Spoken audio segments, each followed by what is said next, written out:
Kejati Sumatera Selatan menetapkan Kepala Bidang Pembangunan Ekonomi dan Desa di Dinas Pemberdayaan Masyarakat Desa Kabupaten Musi Banyuasin sebagai tersangka.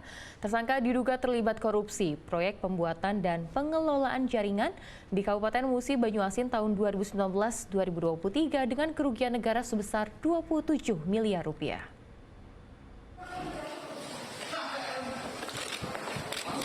Harbal Fijar ditetapkan sebagai tersangka oleh Jaksa Penyidik Kejati Sumatera Selatan.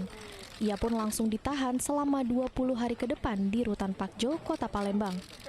Tersangka diduga terlibat kasus korupsi proyek pembuatan dan pengelolaan jaringan atau instalasi komunikasi dan informasi desa di Kabupaten Musi Banyuasin tahun 2019 sampai 2023.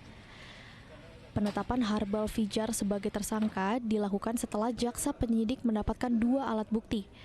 Kasus itu terjadi saat tersangka menjabat sebagai Kepala Bidang Pembangunan Ekonomi dan Desa di Dinas Pemberdayaan Masyarakat Desa Kabupaten Musi Banyuasin. Ia diduga menerima aliran dana dari tersangka MA selaku Direktur PT Info Media Solusinet.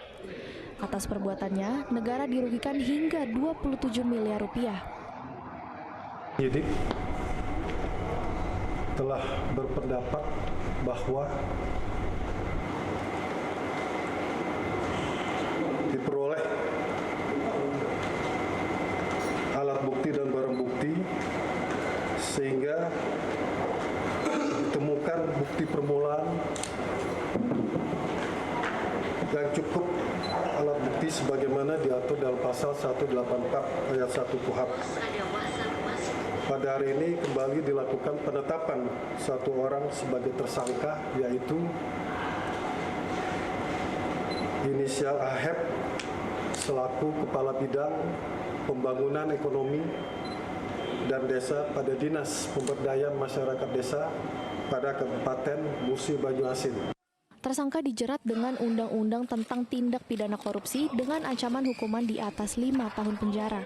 Dede Irwansyah melaporkan dari Kota Palembang.